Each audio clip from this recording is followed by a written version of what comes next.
চাবো 1 কেজি চাউল, 5 কেজি চাউল, 10 কেজি চাউল, অথবা একটা খাসি অথবা একটা গরু পীরের দরবারে যাব, আর সারা বছর আমার কোনো আমল করতে হবে না। বলেন ঠিক কিনা? এরকম আকীদার মানুষ বর্তমান সময়ে বেশি কিনা বলেন? সবাই এরকম আমরা মনে করি যে পীরের দরবারে আমরা বছরে শুধু একদিন যাব, আর যেতে হবে না।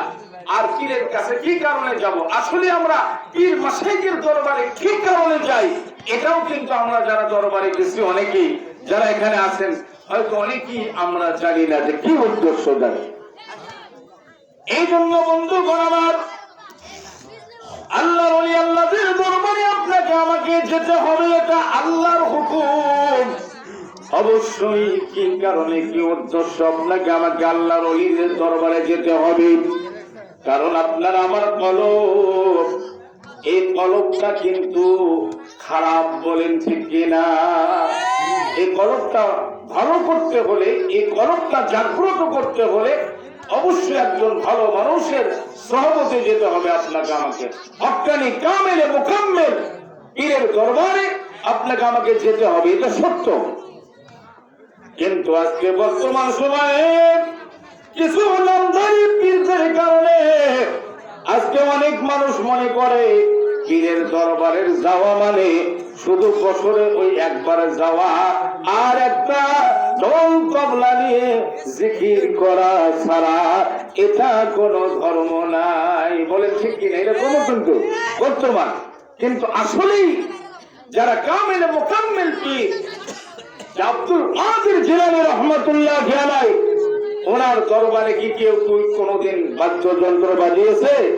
হ্যাঁ, বাজাইছে কেউ? কেউ বাজায়নি। খাজা মঈনুদ্দিন চিশতি রহমাতুল্লাহ আলাইহি বাজায়নি, অন্যান্য তরিকতের যারা আছে তারাও বাজায় নাই।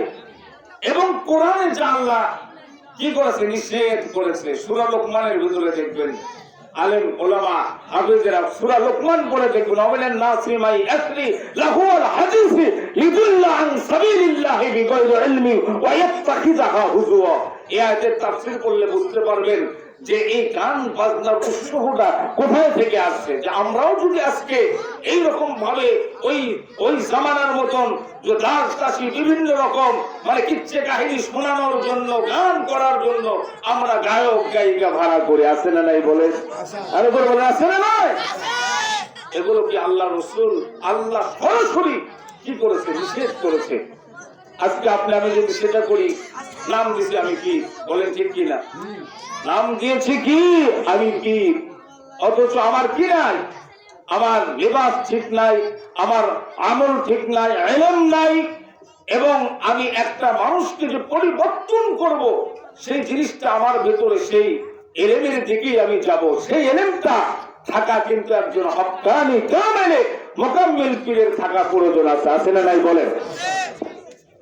কারণ একজন আল্লাহর ওলি, তাকে তুমি আল্লাহর ওলি বলো যার চেহারার দিকে তাকালে স্বয়ং আল্লাহ রব্বুল আলামিনের কথা স্মরণ হয়ে যায়। জোরে বলেন আল্লাহু আকবার। এবং যার কথা শ্রবণ করলে, যার সঙ্গে মুসাফা করলে তোমার দিলটা কলবটা পরিবর্তন হয়ে যায়। এশিয়া পাক ভারত উপমহাদেশের সবচেয়ে বড় বড় আলেমদের পীর যিনি ছিলেন 100 বছর 200 বছর আগের ঘটনা, বেশি দিনের নয়। উপমহাদেশের একজন প্রখ্যাত কামেলে মুহাক্কিক পীর ছিলেন। তিনি হচ্ছেন হাজী ইমদাদুল্লাহ মুহাজিরি মক্কি রাহিমাহুল্লাহ। জোরে বলেন আল্লাহু আকবার। এই আশরাফ আলী তানভী রহমাতুল্লাহ আলাইহি, রশিদ আহমদ গঙ্গোহী রহমাতুল্লাহি আলাইহি, এইরকম কাসেম লানুতুলি রহমাতুল্লাহি আলাইহি যত বড় বড় আলেম ছিলেন, কিন্তু এই হাজী সাহেবের দরবারে তারা বায়াত গ্রহণ করেছেন। কি কারণে, কি উদ্দেশ্য? যখন বলা হয়েছে আপনারা এত বড় বড় আলেম, কি কারণে, কি উদ্দেশ্য আপনি হাজী ইমদাদুল্লাহ মুহাজির মক্কি তো বড় আলেম নয়? বলে জানো না, আমরা তো আসলে ইলমের জন্য তার কাছে মুরিদ, তার কাছে বায়াত গ্রহণ করি নাই। তবে আমাদের কাছে ইলম আছে, আমল আছে, সব কিছু আছে, কিন্তু আরো একটা ঊর্ধ্বে এমন একটা এই ইলমের বীর যে নূরে ইবাদত, সেটা হাজী ইমদাদুল্লাহ মুহাজিরি মুফতি রাহিমাহুল্লাহর দরবারে যায় আমার কলবে শান্তি পাই। জোরে বলেন আল্লাহু আকবার।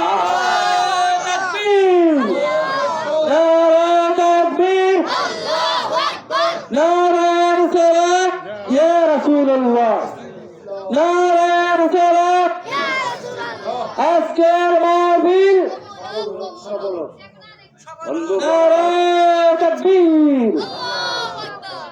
এই হাজী ইমদাদুল্লাহ মুহাজিরি মুফতি রাহিমাহুল্লাহ শুধু তাই নয়, বাংলার জমিনে অনেক বড় বড় আল্লাহর ওলি এই চিশতিয়া সাবিরিয়া তরিকার মহান দিকপালেরা এই দুনিয়ার জগতে, এশিয়া পাক ভারত উপমহাদেশে বিভিন্ন জায়গায় আনাচে কানাচে এই চিশতিয়া সাবিরিয়া তরিকার যে ওজনের ইকরাই সাহেব হুজুর রহমাতুল্লাহি আলাইহি,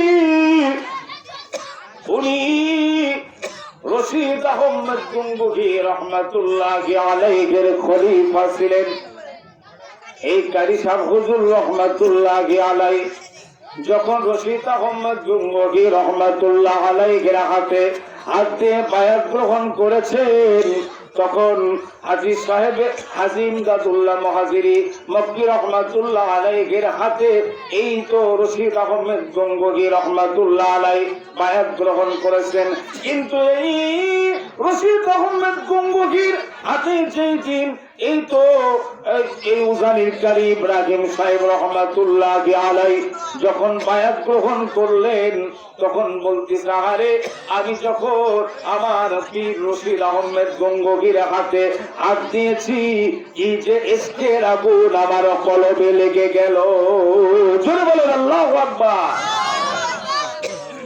এই ইশকের আগুন, দুনিয়ার আগুন তো জ্বলতে জ্বলতে একদিন নিভে যায়, শেষ হয়ে যায়, কিন্তু মাওলার ইশকের আগুন এই আশিক ভিন্ন মাসুক ছাড়া কেউ বোঝে না।